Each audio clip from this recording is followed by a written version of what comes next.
as well.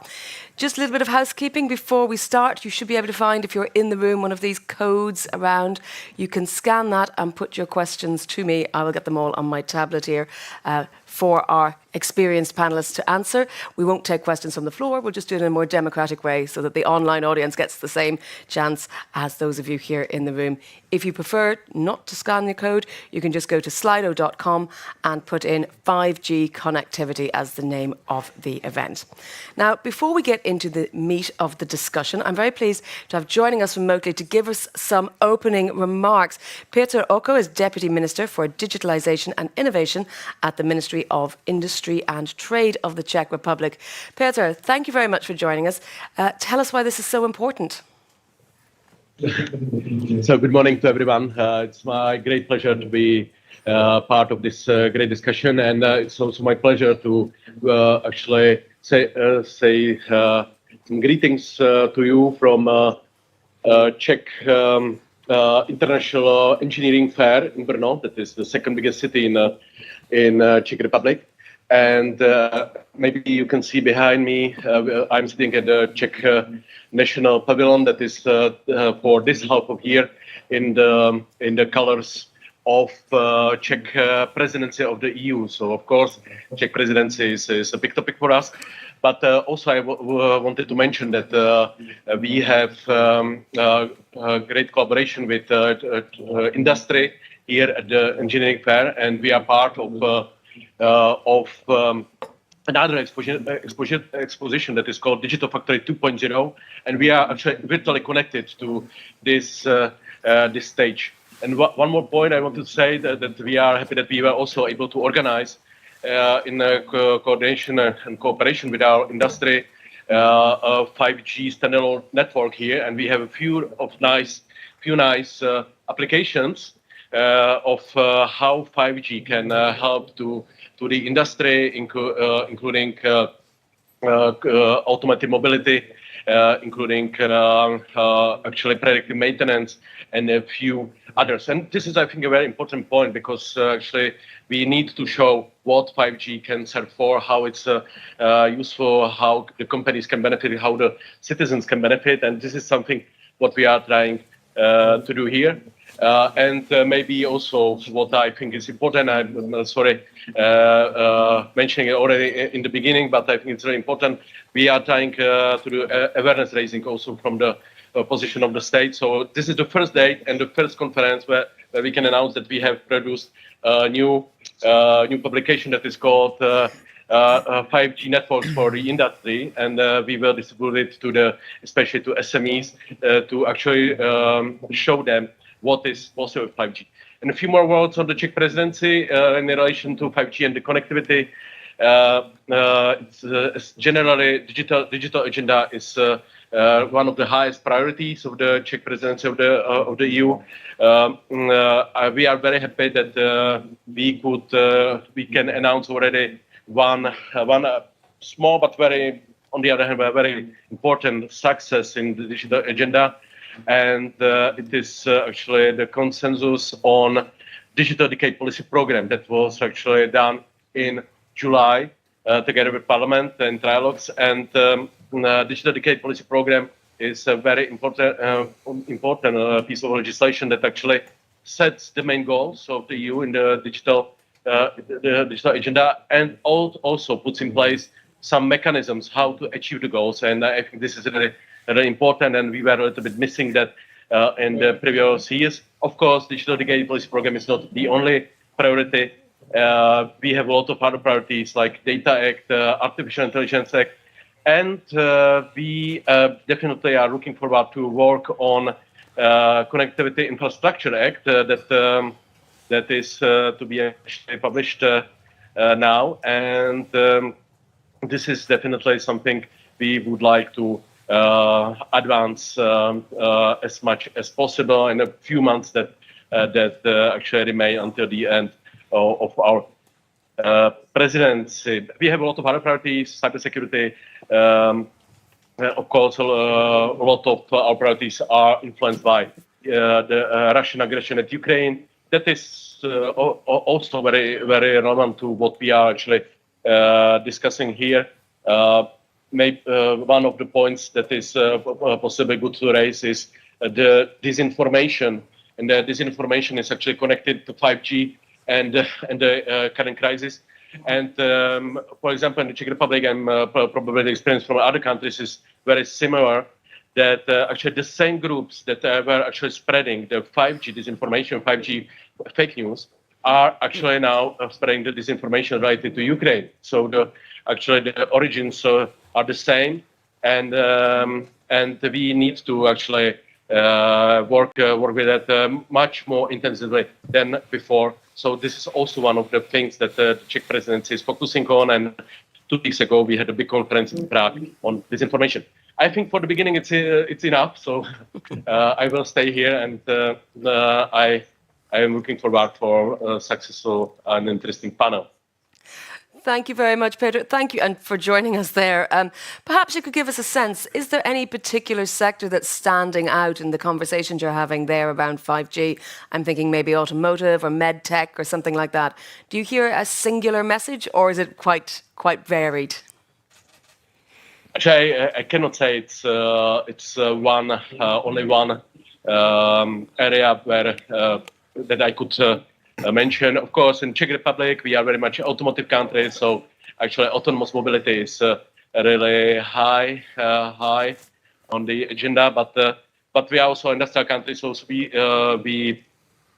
hear a lot of interest in IoT solutions for like smart machinery. And as I said, also predictive maintenance is a big topic here, because it can save you a lot of money. And the topic that is, of course, here is how can 5G, but also the other digital technologies, help us to save energy. Of course, we are now in the situation of really high energy prices. So any solution that helps to actually decrease the consumption of energy is very much welcome by the industry, and we have a few nice solutions actually at the fair here. Well, thank you very much, Peter. I hope you will enjoy the rest of the panel, but I'll turn now and introduce you to the rest of our speakers. We have next to me Peter Stuckmann, who is Head of Unit and Deputy Director of Future Networks within DG Connect in the European Commission. Joining remotely, we see online Svetlana Penkova, who is an MEP and member of the ITRE Committee, which is most interesting for us today here in the European Parliament. Filipe Batista is a Councillor of Digital Telecom at the permanent representation of Portugal to the EU. Matthias Bauer, also joining us remotely, is Director at ESIP, and Jakob Greiner is Vice President of European Affairs at Deutsche Telekom. Thank you all for joining us. Now, we heard there from the Minister that this question of Ukraine, the question of the energy crisis, and so on, have been coming up as well. If the last few years of perma-crisis have taught us anything, it's that we do need 5G. We saw it with COVID, we're seeing it now. It's essential for the European economy, but there are bottlenecks, Peter.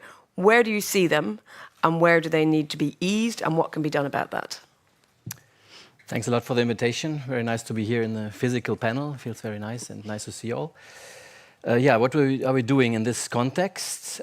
So Peter already mentioned the digital decade targets. I think that's very much in the spirit of the Next Gen EU, addressing the crisis that you were mentioning. So we really tried to take all the measures we can to stimulate this investment. So of course private investment, so the framework conditions, we can talk about a bit later what we can do there.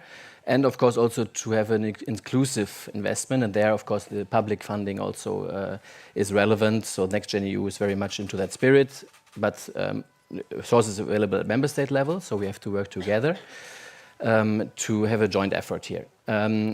Then, of course, when we look at the targets, we have to look a bit more in detail. I saw the interesting presentation before also on 5G coverage, how this is developing. What we found also in the 5G Observatory is we have to look a bit more closer. What kind of 5G is it, and what do we want? Yeah?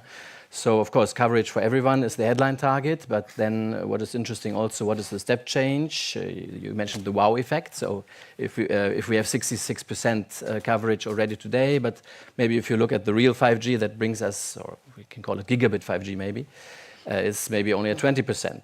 And then also the industrial transformation, how are we progressing in terms of deployments of standalone, enabling new critical applications?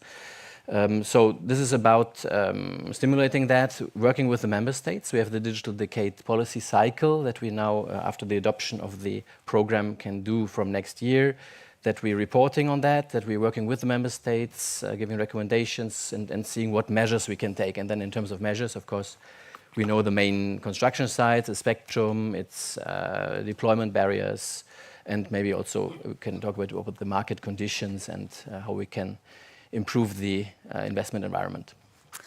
Thank you. Svetlina, let me turn to you and get a sense from you where you think the biggest gaps are and where they could be made up, not just the low-hanging fruit, even the more difficult questions as well. I think you might be on mute. Classic.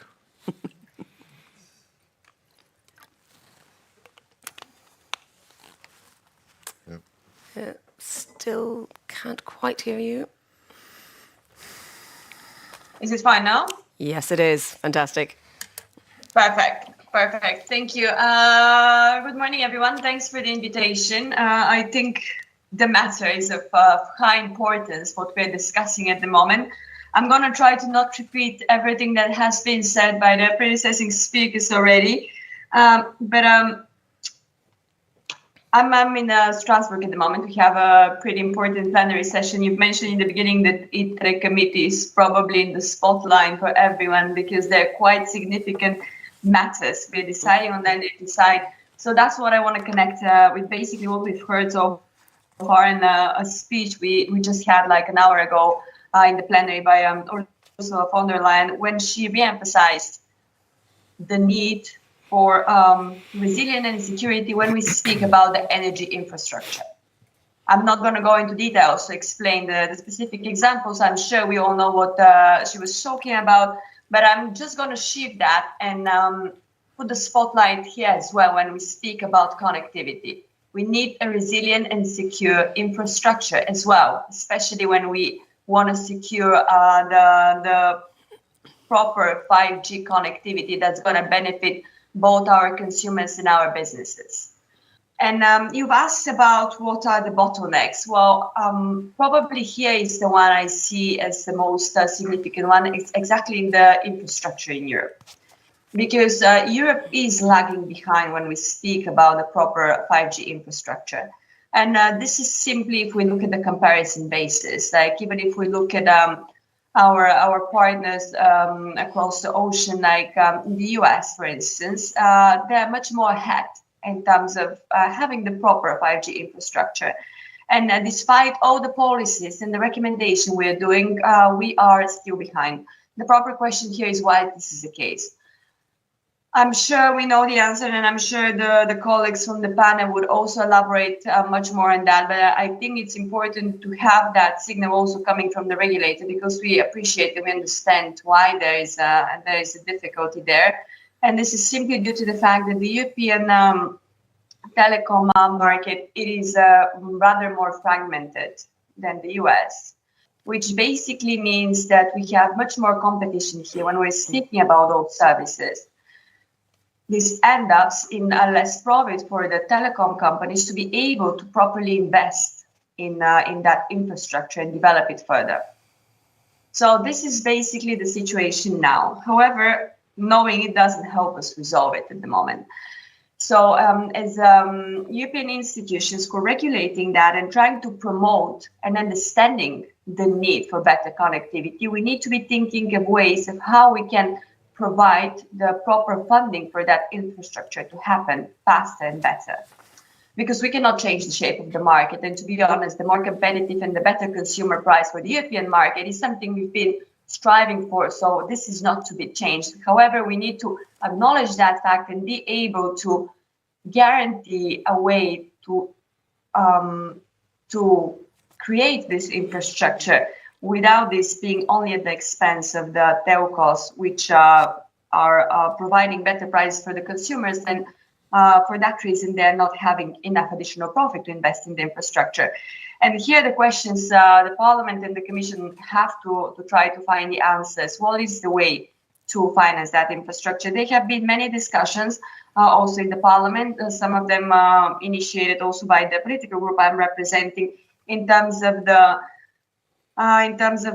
additional corporate tax for international companies operating on the European market, the companies which are actually quite heavy in terms of data generation, that are driving the main consumption and that are mainly using that infrastructure. So they have to be, I'm speaking about the big techs. I'm not going to name them, but I know that all of us here know which ones I'm talking about. They also have to contribute in monetary terms in the installation of that 5G infrastructure that would guarantee the connectivity. Because at the moment it seems a bit unfair to switch the whole burden to the telecoms and not having enough burden in terms of funding requirements to the companies, which are actually the main users of that infrastructure, and they're generating their profits mostly by the due to the fact that there is a better connectivity and they can provide better services for their consumers. So I'm just putting that as a point of thinking or discussion. And I'm sure I'm going to hear more from the other panelists. And during the debate, when we get into more specifics, I will be happy to intervene again. Thank you very much. Filipa, one suggestion there that the major bottleneck is infrastructure. What's your view on where the problems lie? Well, first of all, thank you for inviting me. It's a pleasure to be here. I pretty much agree with what Peter has just explained, but to be honest, to overcome this problem of investment, I think we need smarter investment and focused investment. And so the way we started, and I think the presentation that we had before this panel was very clear, and I think it will rest my case, is that the focus shouldn't be on the users. And you started by saying that 5G is very important. It is, without a doubt, but not for humans, not for us. We lived perfectly well without the 5G. And I mean, I read an article the other day where this old lady was someone was trying to explain to this old lady the benefits of the 5G. And so at the end of the day, she could download a movie 10 seconds faster than with 4G. And well, great, what I'm going to do with those 10 seconds? Huh? Pretty much nothing. On the other hand, a machine can do a lot. So I think the focus, and we put a lot of pressure on the operators, and I have to take my hat off to the operators, because when we need them, they delivered. During the pandemics, during the COVID crisis, everyone was freaking out. Networks are going to fall down. We're going to be out on the black. And the fact is that we all were at our places, doing a lot of streaming, doing a lot of video calls, and they prevailed, and they delivered what they are supposed to deliver. So I think the bottleneck is the focus of the deployment of the 5G. And of course, I understand the operators, they will focus on the users because it's the fastest income and revenue that they're going to have on the massive investments that they have to do. But as it was shown on the presentation, this story is going to turn on the other way around, because the income of families are decreasing. Well, inflation is there and we're losing money every day. And we saw also the most important key element of this topic is that the productivity that comes from the operators or the sector is the biggest contribution to the GDP in Europe. So if we change the focus not only on the deployment, but also on the focus of the 5G goal into the industry, into agriculture, into all the other sectors, I think we can flip this game around and maybe cut, which is, in my opinion, one of the biggest bottlenecks. Matthias, let's bring you in and get your sort of first opening thoughts on where challenges might lie. Yeah, so first of all, many thanks for the invitation to speak at today's conference. So first of all, my impression is actually that Europe is doing particularly well compared to our jurisdictions, particularly Western Europe, when it comes to broadband coverage, but also the rollout of 5G. Sure, we see gaps, and they need to be closed when it comes to the rollout of fiber and also upgraded 5G technologies. And there are country-specific differences, of course, in the adoption of new 5G technologies. And these differences can be explained by regulation. It was referred to it, but they can also be explained by country-specific characteristics, like landscape, compare the Netherlands and Austria, for example. And there are differences, and this is reflected by the implementation of the Broadband Cost Reduction Act. There are differences in the sense of urgency in individual member states at sub-federal level and municipality level. So my perspective is that there is no real sense of urgency, let alone an ambition for global leadership. The obligations of the Broadband Cost Reductions Act, they are all too often not met by the local authorities with regard to permits. I mean, this is a problem that has been mentioned and highlighted several times. And I think this needs to be addressed by the Infrastructure Connectivity Act in a much better way than before, including by enforcement powers. So the EU and the member states as well, they could do, of course, much more to improve the conditions for 5G deployment, also upgraded the real fast 5G techniques by making sure, for example, that permit periods are short, permits are cheap, but they should also be aware about the cost of carriers, the input costs for their networks, 5G components, and ensure, for example, that there will be technological openness in the future when it comes to network components. And here I'm talking about components sourced from within the EU, Nokia, Ericsson, but also components sourced from competitive companies outside of the EU. At the same time, regulators and also the incumbent companies, they should appreciate openness in mobile networks, especially when it comes to open RAN technologies, which we know create massive cost reductions and also promote innovation in downstream markets like cloud and edge computing services. When it comes to telecoms investment, which is actually the focal subject of this debate, I don't see a lack of capital, to be honest.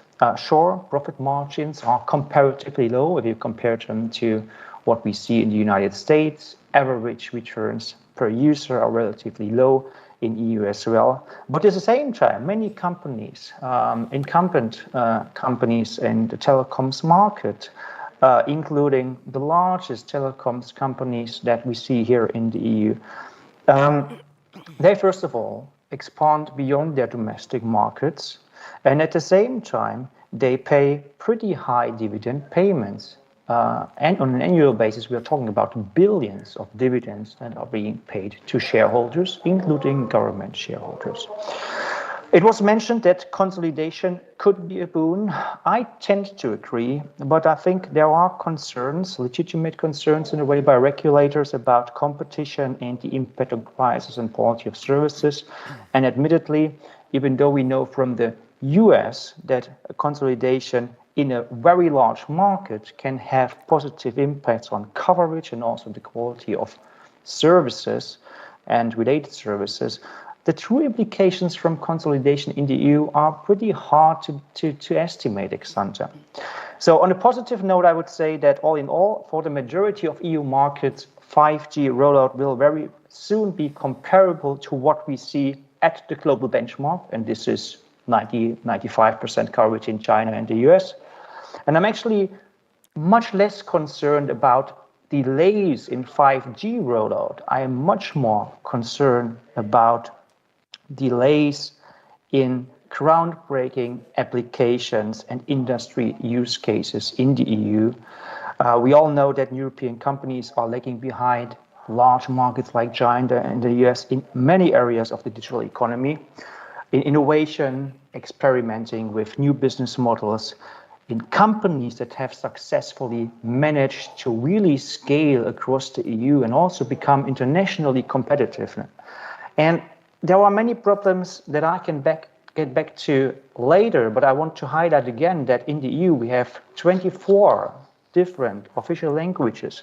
The EU is not a single country. It won't be a single country in the future.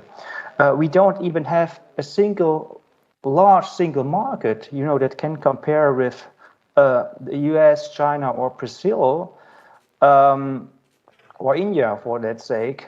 And at the same time, we see that regulators' appetite for innovation, including EU institutions' appetite for innovation, is there on paper, but often policies are being implemented at the EU level, I would even say less so at the national level, that actually undermine international trade, international investment, and innovation in internet applications. Thank you. Jakob, you're last to speak on this, but give us your overview and then you can start reacting to everything we've heard. There's a lot to get through. Yeah, thanks, Jennifer, and thanks a lot for having me here. First, to pick up maybe on the points of some of the speakers before. Yes, of course, we are, user-driven when it comes to 5G. And I want to pick up what Peter said about real 5G, not 5G. I think you were hinting towards standalone, non-standalone. What I found striking in the report is that among probably a bouquet of factors of bottlenecks, why we are lagging behind, one of them is that consumers seem to be quite happy with 4G and are apparently slower to pick up on upgrades than other world regions. And we see this a little bit indeed in that sense that when it comes to the capabilities of 5G, network slicing, low latency, this is something especially where we want to attract B2B and businesses. And this is also something to pick up what Matthias said, that indeed this is only to begin now. These business models are beginning to roll out. We're not yet there, and there's still, of course, also room for telcos to step up their game. But that means we deliberately also took the choice to not roll out everywhere standalone 5G, simply because it's not really yet asked for by consumers, but it will eventually very soon come. Coming now to the regulation, because we're sitting in Brussels, we need to talk about regulation, and oftentimes it's a bottleneck in the good, in the bad, or in both ways. I see 4 areas, good or bad, that we need to take into account when we're talking about keeping up this level or trying to keep up with our competitors. 2 of them is what I would call an evergreen, because we're talking about this since years, and that shows me it's not been solved. Peter spoke about it. One is spectrum, one is consolidation.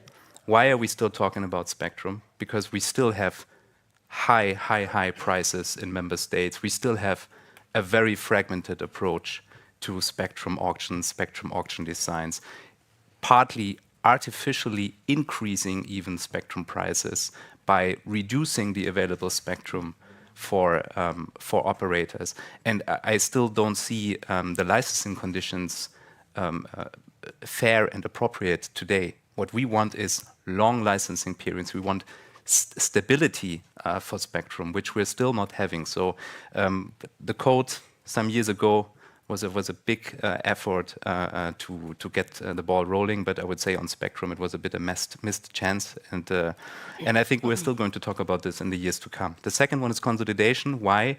Because it's still very, very difficult to get from 4 operators to 3 operators in a member state, and I think that's still a lot of operators in Europe. I'm not going to talk about the 100 versus the 3. Well, I did now, but in the end, that's still a problem that we see to be solved, especially because Matthias talked about the single market and the different member states. If we ever want to pursue the vision of a European telecom single market, then consolidation or in-country consolidation is actually, in my opinion, the first step if you ever want to become get to the vision of the European Airbus of telecoms. Third one, and I'm very happy to talk about this one, and it has already been mentioned, is that we're still super slow in deployments. And that is the reason that we, again, have very, very fragmented bureaucratic approach to how fast we get mobile sites authorized. And that is still today the case. If you look at 2 countries where we happen to have in our footprint, Austria and Hungary, you see an authorization of a mobile site happening in 2 months, and in the other one, 24 months. And we want more of the 2 and less of the 24. And that's why we really, really have high hopes for the famous Connectivity Infrastructure Act, the CIA. We like the word act, and we can talk about it later, because for me it seems like it could be a regulation, which we highly would support, simply because we need harmonization in this administrative mess, if I may say it like this. And the last point has been picked up by MEP Panchova. Yes, revenues, and we've seen this in the report, revenues are decreasing, stagnating, deployment costs are rising, and data is increasing. This is what Commissioner Breton calls the paradox. And I have high confidence in policymakers in Brussels to discuss this paradox, which has been titled fair share, or many other names. I'm sure we're going to talk about this a lot still next year, so it's maybe not the centerpiece of today's discussion, but of course it's one puzzle piece of many others to improve the investment gap that we still definitely see. Well, it won't shock you to learn that the first couple of questions come in from the audience are on spectrum and on consolidation. So actually, Jakob, I'm going to straight away bounce back to you with a follow-up question from Philip Mallock, who's asking, do you agree, or does the panel agree, that 6 companies having 50% market share shows signs of the market not being competitive enough? Sorry, can you say the question again? 6 companies? 6 companies having 50% of the market share means that the market is not competitive enough. You know, I talked about the 100 operators. We see, when you look at other world regions, and we can discuss a lot about, you know, what's different there and in terms of investment revenues and so on, but when we look at the US and we see there are a very small number of operators for really a large population, and you see what we have practiced in Europe over the last years, we just don't think it's healthy, because the feeling that we have when it comes to these 4 to 3 mergers and discussions, we're not looking enough at the long-term benefits, and that's efficiency. And efficiency for operators means more investment. And investment is what we're lacking, and where the ambitions coming to the digital decade are very high. Instead, we're looking a lot at short-term incentives, being sure that the end-user prices are not going up. So competition is, of course, very much it's the DNA of Europe. I don't want to contest that, but I still think there's room to rediscuss this. We see a lot of mergers being discussed at the moment. There will be a very, very big, important decision coming up next year by the Court of Justice when it comes to Hutchinson O2, that I think might have some landmark consequences or not. We'll see. But I think it's still important to discuss it because we feel there's room for improvement. Well, let me move then to another question Stan Claes is asking, particularly, Peter, of you. It's we see access to dedicated 5G spectrum for private networks moving at different speeds. In Europe, UK and Germany leading the way, others following. I think we've all pretty much said that several times on this panel already. But are there any plans for European policy driving availability uniformly with spectrum across the EU? Yes, that's of course a very important one. It comes back to the strengths and weaknesses. We said, I mean, industry, we have the potential, we have strong industry, but then we have fragmented. I mean, one, I think, made the comment we will stay, will not be one state. And of course, we had efforts to harmonize as much as possible, or at least to make spectrum policy consistent. Maybe starting with the point on private networks. There, of course, it depends also a bit of the demand of the member states. Germany decided to go ahead with reserving some part in a very important band for private networks. Here, I think it's also time soon to look a bit what came out of that, what are the commercial services that we're seeing there developing, and that might be a good lesson learned. Of course, it's quite expensive experiment because it's really prime spectrum. But okay, that we will take. But certainly there might be opportunities when we look at new opportunities for spectrum in the future to do things together, especially if we talk maybe about spectrum that is a bit more local, where we have to be a bit more careful to sharing with other users, for example, satellite.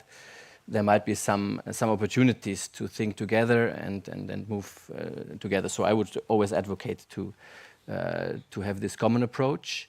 And then, yeah, this can be done as we do it today with RSPG, for example, to look at the different cases, to discuss best practices. but hopefully more European identity at that level as well in the future, to have more commitment to make this more consistent. So it will stay on our agenda. We tried it several times, and we certainly will come back in all opportunities to enhance this landscape of spectrum. Well, Svetlana, let me pick up the question of infrastructure deployment, and to take the pressure off the policymakers a little bit. Is there a sense where security becomes a bottleneck?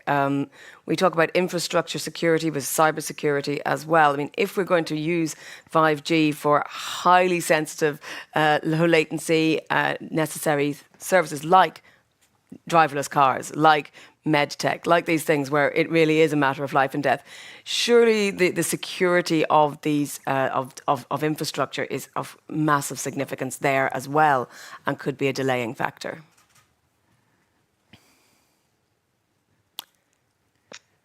Thank you. So I wouldn't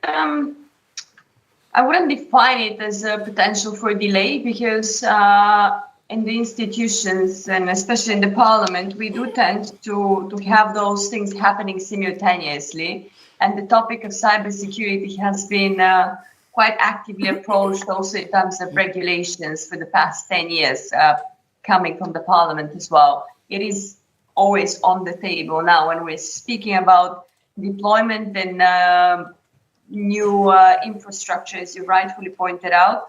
If it's going to be a concern, and if we have to increase also the caution on that, yes, for sure. Especially the situation now, like with it was already mentioned by Jakub, the increased exchange and usage of data, and the geopolitical situation, which we shouldn't be ignoring, which would also impact the security of the network and the security of data in Europe, is in the spotlight of the European Parliament and the negotiations, and the regulations here. So yes, we are going to be revising the Cybersecurity Act coming soon. The process is ongoing at the moment, so we are aware of that. I would just want to point out something as well, which is crucially important when we speak about cybersecurity. Yes, Europe is leading on that matter when it comes to proper regulatory framework. However, in that sense, we see some of our partners lagging behind from the global market. So we need to be better in encouraging them to take the necessary measures to ensure that. Because when we're speaking about data transfer and data usage, we cannot limit it only to the EU. And the fact that we are building up a secure and resilient network and putting strong emphasis on cybersecurity doesn't mean that all of our partners are putting so much emphasis on that as well. So we need to probably re-emphasize it more when we are having those conversations and trying to promote our policies to be implemented faster also across the borders of the EU. Outside as well, sorry, not only across. Thank you. Peter, let me bring you back in there, as I know you've only got a few more minutes with us. Are there any of these topics you'd like to pick up on, whether it is consolidation, whether it is spectrum, whether it is security or infrastructure? Yeah, thanks a lot. And I really have to excuse in a few minutes. It's quite a busy day here, actually. Maybe I can mention one point that was actually not so much discussed here. And I think that we need to really have quite extensive and focused support on the EU level in the sense of financial incentives. I think the EU goes a very good way. I am a big fan of self-digital.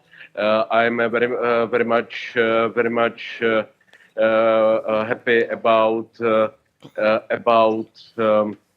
5G corridors activity under self-digital.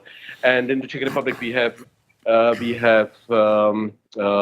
actually a lot of investments under our national recovery plan from the Recovery and Resilience Facility, focusing on 5G activities like 5G corridors on the national level, 5G peripheral areas.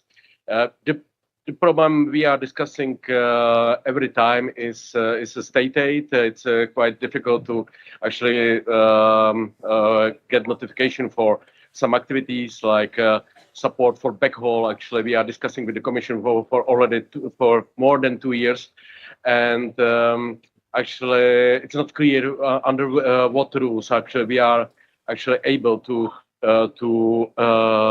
support this important activity. If we want to have real 5G in all the regions, we need to have strong backhaul connectivity, and this is something where we actually have difficult discussion, especially with the DG competition. We are very happy for the update on GBER, on the general block exception regulation, but still it's not answer for everything. And I think this is something where actually more clarity and more focus and more emphasis could be put on.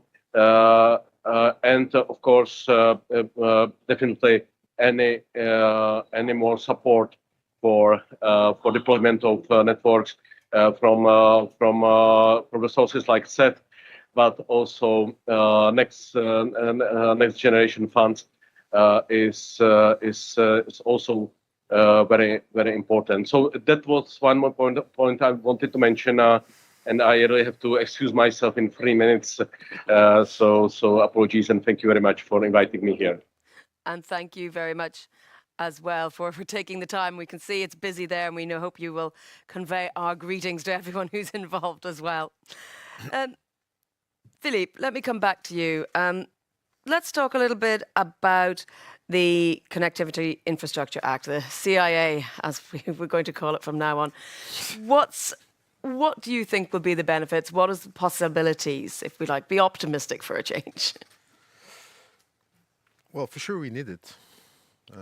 And I'm happy that the Commission will come out with the act instead of a directive, because during our presidency we had the chance to work on the connectivity toolbox, and it was pretty clear. And I mean, in the case of Portugal, we pretty much relaxed, because we did quite a good job in terms of fiber deployment all over the country. But during that work that we did during the presidency, working with the Commission and also our German colleagues to deliver the 5G connectivity toolbox, we managed to see there was a lot of gaps as well. So I think it's a good thing that we now have a more binding act to member states. Although this doesn't mean that it's going to be black and white. Because at the same time, and this is something that I wanted to bring at the beginning of my intervention, and taking what my colleague just said here, we also need to reshuffle and rethink the way that we deliver the policies, but also the regulators, because the market has changed. And we heard, for instance, from the MEP talking about the chipping of the big techs or the content providers. I think at the end of the day, the mentality has to be everyone will chip in, but everyone will take something out of it. And we need a new balance for that. We need probably a more aggressive act from the Commission in terms of making a reality, connectivity a reality, and the goals of Gigabit society to become reality. But at the same time, we have to find an in-between compromise between the regulators and the operators, because I mean, spectrum is not the problem, is the way I see it. I think the biggest problem is to find new models of financing the investments. And for instance, it doesn't make any sense for me to ask for billions of euros for a license when we know after that license has been issued, they're going to only invest where the revenue is going to come as faster as they can. So it has to be a balance between the price we ask and the commitments that the operators are willing to put on the table. Not only the operators, but also the other companies or the other stakeholders that can profit from the digital networks. Well, Matthias, let me bring you in on that point as well to see how much or to what degree you agree or disagree. I do actually agree with most of what's been said already. I mean, what should be the parts and pieces of revised or up to come Connectivity Act, I think all politics is local. This is what needs to be borne in mind. So regulators, they should, of course, aim for increasing the speed of approval procedures. They should call on local authorities, incentivize them to establish digital procedures for approvals. You could also, of course, envisage changes in auctioning, including, the full abolition of fees, reverse auctioning, and coverage obligations, which are already in place. Sometimes they work, sometimes they don't really work. After all, if you compare the revenues that are extracted from auctions with the public funding that telecoms receive from the EU and also the member states, these numbers pale, actually. Think of the part of the recovery fund budget that is devoted to communication industries. At the same time, I can only warn to seriously consider to charge content and app providers to pay for the investments that telecoms carriers are supposed to make. I think this would create windfall profits for the industry. We all know that in particular the incumbents, the legacy incumbents, the large companies, they are a bit slow when it comes to innovation. And if you compare them with their international peers, they turn out not to be so successful. So I think this would create windfall profits for incumbent companies. It would increase complacency on the side of telecom operators. You don't want to oblige content providers or app developers to effectively pay the dividend bill of large telecoms companies. This is the case for the largest companies in Europe, which also show an inclination to prioritize dividend payments over the expansion of their fixed wire and 5G networks. And it seems that, to be frank here, it seems that some telecoms companies, I'm not so much into this, but I of course read a lot about it in the recent past. It seems that these companies, which always ran into open doors in member state capitals, have now launched a very forceful campaign to revive a 10-year-old demand. And in this context, let me quote Neelie Kroes from 2014. Neelie Kroes was back then, you all know this, I guess, you at least all on the panel, the vice president of the Commission's digital agenda. And she explained that content providers are the ones driving digital demand for telecommunication services. And she also understood that European citizens would not demand greater bandwidth, faster networks, faster speeds, and be prepared to essentially pay for it at the end of the day if it were not for Facebook, YouTube, Netflix, and Spotify. BEREC back then also came to the same conclusion, but now the Commission and BEREC are seriously considering and prepared to erode the principle of network neutrality. And they are prepared to also mimic the lingo of Thierry Breton, who for 3 or 4 years is vehemently calling for digital services taxes, digital levy, and has actually initiated the techlash against big technology companies. And the arguments are actually the same. Certain companies, typically foreign companies that are not based or headquartered in the EU, they should pay their fair share. And it is interesting to see that also large companies like, Deutsche Telekom, Vodafone, they even have in their advertisement, in their offered subscription packages to exactly these companies so that they can sell offers that are based on larger data packages. From my point of view, this is concerning. We are talking in the largest member states, in some smaller member states as well, of former monopolists, which are in a way still in a kind of a winner-takes-it-all position. If you look at their balance sheets, their assets, infrastructure investments, these are companies that are not easy to contest with regard to their network operations. And now they are actually calling for windfall profits on the basis of a new EU law that we all know once it is there, it is not going to disappear anytime soon. And I think, and to conclude here, I think what policymakers need to ask themselves seriously, to be honest, seriously, is when we look at other countries, particularly the US, why do we see US companies, big and small, thriving in the digital economy? Is it because of new digital policies like the Digital Markets Act, the Data Act that's being taken into consideration, or because of new data sharing obligations? I think a simple answer is no.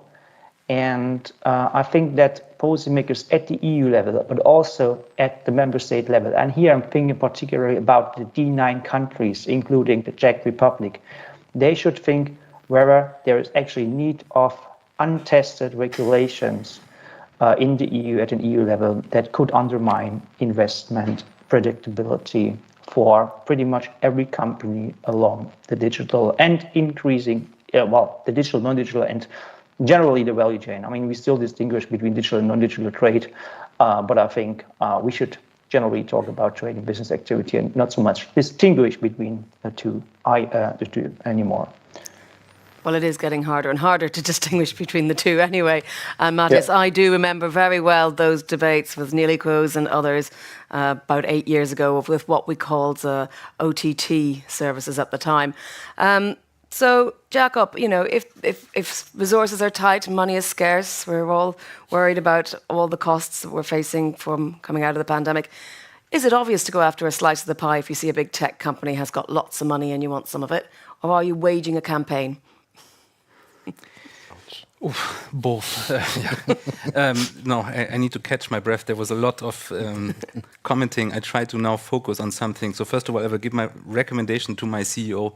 We need to be a bit more innovative, as Matthias suggests. A second point, in terms of innovation, why are we not innovative as the OTTs? Well, we're a telco, we're not Apple. We have a different focus on where we want to be innovative, and it's probably not, building smartphones. Well, actually, we just built one with Google and the app economy. Whenever Neelie Kroes is being mentioned, I wonder what Mr. Breton thinks. And the reason is we're talking about a different landscape today than 10 years ago, and we're talking about a different dimension. And the dimension in one sentence is we carry 12 times more data traffic on our networks than 10 years ago.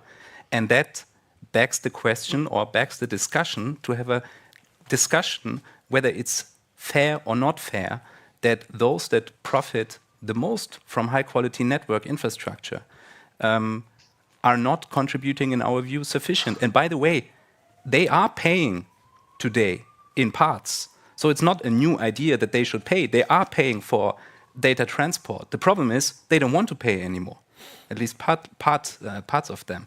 And that's why we're discussing this. We're discussing this because it's an industrial political decision and a question that I think is fair to discuss. To say, is it justified that what is essentially a two-sided market with us in the middle and two sides benefiting, that only one side is paying the bill? And we talked about the investment gap. We talked about end-user prices declining since 10 years. I'm always getting the question, oh my God, Netflix will then increase its abonnement. I'm a bit startled by the fact that I never get asked why maybe telcos have to increase their prices or their abonnements. So, we won't solve that discussion now. I'm sure there's plenty of room for discussion in the next couple of months. There will be a public consultation, as far as I know. We very much look forward to that. But let me maybe end not on fair share, but on the CIA, because this is something that's coming now. And I just want to say three things to this. The toolbox, we very much appreciate that the Commission stepped up saying we want to harmonize as much as possible with soft law, so to say, member states' administrative processes on permit granting. The problem that we see with the toolbox is it's an a la carte.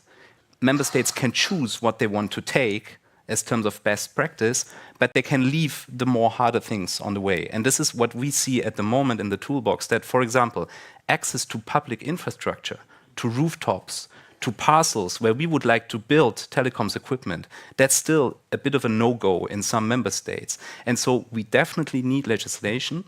In my view, and I'm glad you share my view, we need a regulation. That's going to be very difficult, I'm sure. That's the same on security. Member states have their own administration, their own ways how to do things, and they don't want the Commission to mingle into all of that.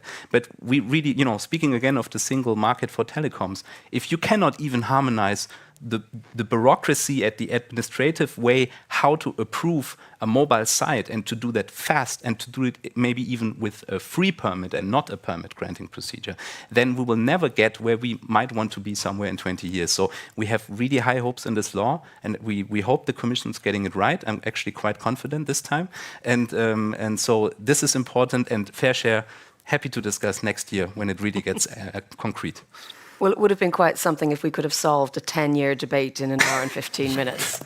But Philip, I think you wanted to jump in. No, I just wanted to jump in to say something because I was triggered by what Jacob has just said.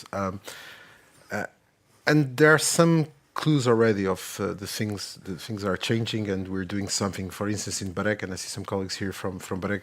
I come from the regulator in Portugal, so they are starting to do that. But the fact is, the business model and the market has changed. This is no longer a telecom market, it's a data market. And I mean, both of the players, and when I say both of the players, I'm talking about the big techs and the telecom, the traditional telecoms operator, they have to jump into the same market, which they are in practicality now. So what we need is to review the regulatory model. And here the Commission has a say as well, of course. As Jacob was saying, I mean, the connectivity toolbox didn't solve the problem. It's cherry picking, of course, but it's an in-between process for the Commission now to better understand where should go in terms of an act. And for sure they did that. It was an in-between solution, like the 5G security toolbox, the same approach. And I'm happy that the Commission deal with that. But what we really need now is to look into the regulatory models, look into the regulators, and I think the telecom regulators are in the best position ever to take over this digital market and to renew themselves and to reinvent themselves as digital regulators, because in essence the market is the same.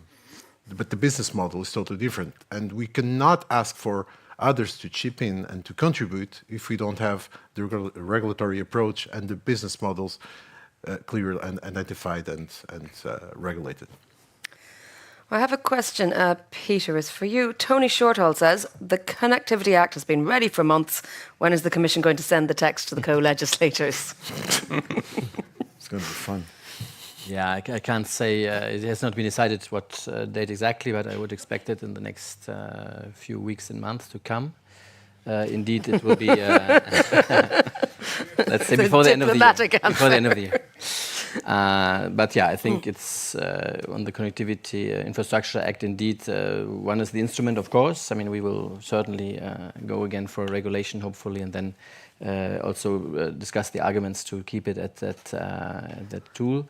And then the other points when we talk about 5G here, of course, it's the point of permits was made. I think there are some things, of course, that we will review, cooperation between the sectors, things that were voluntary that we maybe want to advance a bit more. But certainly the permits issue, like exempting permits, maybe some tacit approvals where it's appropriate, will certainly help a lot for 5G, and this is something that we are keen on. And then, yeah, it's about getting it right, getting it also in the right package, and that will hopefully be solved very soon.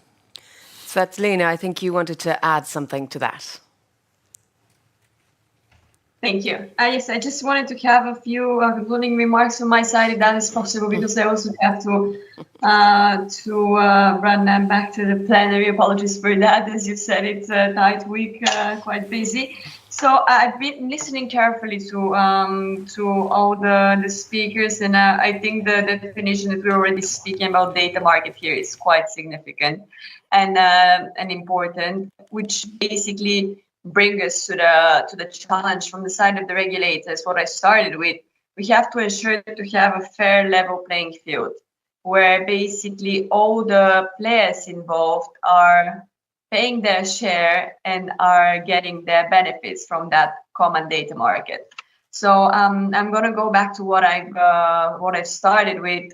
We need to ensure that the users and the providers of data, the infrastructure deployers as well, they all can contribute, and not one deployment be at the expense of only one of the parties playing in that common market, because it's going to be unfair, and this is definitely going to cause a massive stretch to the competitiveness of the European companies when we come to the global market, and we should not be allowing that. Yes, the European market has the competitive nature in its heart, as it has already been mentioned, but we need to ensure that also on the global market, and we need to protect our businesses and our consumers.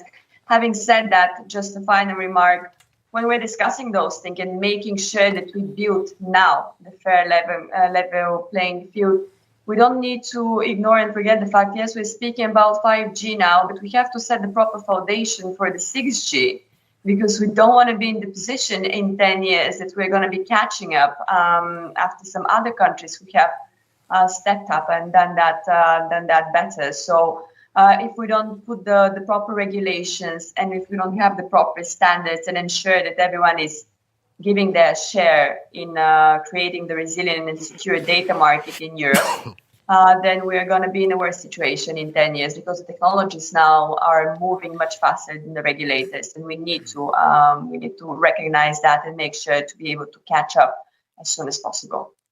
Thank you, and good luck for the rest of the debate. Please accept my apologies that I have to leave you 5-6 minutes earlier, but I'm sure it's going to be productive final remarks from the others as well. Thanks.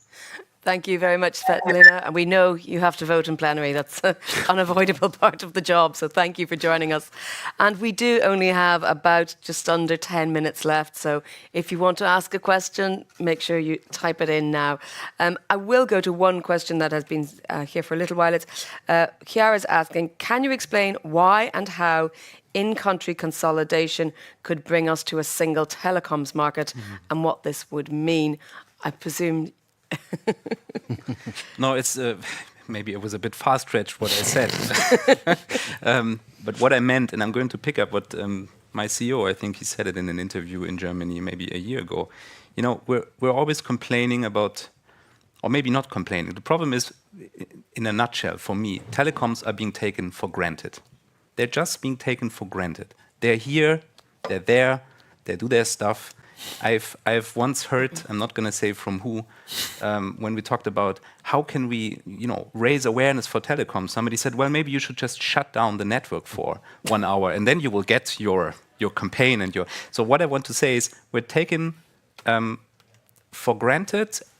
We have high ambitions, looking at the digital decade targets for 2030, and it again begs the question: where do we see our sector in 10, in 20, in 30 years from now? Right now, when we look at this report, we are seeing the sector in decline or in stagnation.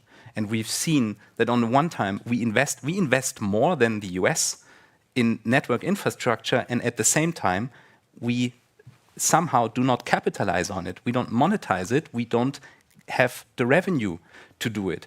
And so the long-term vision, when we talk about the digital single market, somehow we never talk about the telecom single market. I don't know if it's achievable, because it would mean you need to somehow harmonize all the different, somebody said today there are 24 different languages in the EU. Yeah, so you need to harmonize all those different conditions. Somewhere fiber is built through the window, somewhere through the ground. Some consumers like services there that are different from the other side. You have spectrum that is all over the place but fragmented. So the question is, do you at some point come to maybe a few operators in the future that are having the scale to really compete with other world regions. So this is a long-term vision. And I would say on the way to the vision, before we come to that, because it's a long-time scenario, I fear, we need to look at least to reduce this big amount of operators in Europe, because again, I think it's not, there is of course the fear always that end user prices by that go up. We have seen examples where this is not the case, where we have also pledged, and for example in the Netherlands, to say certain offers stay there even after a merger. It's not only about raising or not raising end user prices, it's the long-term efficiencies that you can achieve with a small amount of operators. And that discussion, and we, as I said, we see it right now happening, for example, in Spain, and we take a very careful look of what the Commission is going to do here. Again, I said Hutchinson or 2 next year will be very, very important to just get a little step towards the telecom single market. But again, it's maybe too far. Matthias, let me bring you in for a sort of closing remark or closing word. So what... I'm also seeing more questions coming in from the audience as well. So first of all, are we taking telecoms for granted? Another question is, will we have problems regarding the energy of the networks? This has been very much told on the media stream. It's just to scare people with shutdowns. What do you think about that? There's a question from our audience member. Yeah, I would like to pass on the question on energy to my co-experts on the panel. But in terms of a final word from my side, I would like to remind the audience, policymakers in general, that almost all SMEs, they have to adopt to changing winds, changing market conditions, and very often reinvent themselves. While larger companies tend to knock on the door of policymakers and ask for certain policies, regulations that often boil down to protectionist measure. And I'm not sure if there is always a need to step in by regulators into telecoms market. And my second closing statement is about the wider digital ecosystem. I think policymakers should, in the context of the debate about networks, not only think about 5G, should also think about what happens in data markets, in the markets of the huge range of industrial applications and the huge amount of data traffic that we are likely to see that might even surpass the data traffic of the big 5, big 10 contributors to data markets today. And policymakers should make sure in the future that all companies across the EU, small and large, digital and non or less digital, can benefit from non-discriminatory access to networks and also find predictable and fertile conditions to prosper in the member states, but also outside the EU. I think this is the overarching challenge, and it should be the overarching guidance for policymakers when they draft their digital regulations, including the revision of the policies impacting on telecoms carriers. Thank you very much. Peter, a last question for you. It's somewhat opening a can of worms at this late stage, but does the Commission intend to give more support to Open RAN? Well, Open RAN, the simple answer is for us, it's a market development that we're interested in, that we're looking at, but it's certainly not something that we say we pick and make mandatory or say this is the choice that has to be done. So for us, we stay technology neutral, but maybe we can keep that, take that one also to expand a bit what it was just discussed about the innovation and the transformation of the telcos that is maybe necessary. And well, I've been working in a telecom company, and I know maybe the innovation is maybe not so visible and sexy as it is for OTTs, but the way to provide services is challenging. We're now seeing a transformation path. Maybe it will be Open RAN, will be cloudification, will be softwareization. It will be based on AI, enabling digital identities. So the challenges are huge. So the telcos are transforming themselves. That's something that is happening. And that's, of course, an investment challenge. And maybe then also make the final link, what I found interesting, this consideration on the scale. So I think indeed for scale, at the end of the day, we need cross-border consolidation or maybe some more pan-European services and networks. And I think that's also part of the vision of the telcos. But of course, we see a bit the opposite happening in the market at the moment, that some big groups are rather selling some subsidiaries. So this is, of course, a sign that says, okay, maybe the reason, if we want to have this cross-border consolidation, these companies need to be attractive and the market conditions need to be right. And then that maybe leads then to Jakob's consideration. We have to clean up a number of things. If it's in market consolidation, I don't want to comment on. But certainly there are a number of challenges to address by these players and by the regulators as well, so that we get the right conditions and then hopefully can make the next step to the bigger scale. That would be my hopes. Quick final comment from you, Jakob. Yes, because Open Run, I need to say something. Very quick. It's good that the Commission is observing the market. We still would like to see maybe a bit more support on this technology, because it is something that is happening in the market. And we have seen the Commission quite actively taking a stance in other markets, for example, cloud, where there is a huge dominance from non-EU players in this market. And the Commission said, you know what, it's still worth it, the effort, to go in there, to pump some money in there with some high-impact projects, trying to establish a European cloud ecosystem. This is a bit the vision that we also see for Open Run. We should not be surprised in 5 or 10 years if Europe is not really catching up on that train, that we will see a lot of vendor diversity, but they will come from the US and Japan and not from Europe. And that's why we believe there needs to be a political support for something that is happening in the market. And we see all these concerns that the Commission is raising, security, sustainability. We want to do that along doing the job, but the support is necessary. Philippe, I'm going to let you have the last word, so the pressure is on to say something inspiring and insightful. No Open Run. No, I just think it's funny because, and I have a lot of sympathy for the telecoms. I started by saying that we relied on them and they help us. And it's true, sometimes we take it for granted. But at the same time, it's funny how Jacob, first, he attacks the regulators because there's too much regulation. There's a lot of regulation in there. Let us do our thing. And now, suddenly, you need our help for the fragmentation that you asked for at the beginning as well. And it's kind of funny. So it's very hard to be a regulator. It's very hard to be the Commission as well, to try to make everyone happy. So at the end, if I have to do some inspiring words, I just hope that the new directive or the new act will be inspiring for all of us. It will be fun to discuss it at the Council, that's for sure. And maybe a new Bright Horizon will come up with a proposal from the Commission. Well, we live in a changing world. We can only wait and see what's going to be actually in the text. Then we will talk about it for another couple of years, I'm sure, here in Brussels and online. But thank you all very much to our panellists. Thank you to you, the audience, and our audience online. This has been a Euractiv hybrid conference with the support of GSMA. For those online, please keep sharing using that hashtag 5G connectivity to keep the debate going beyond today's discussion.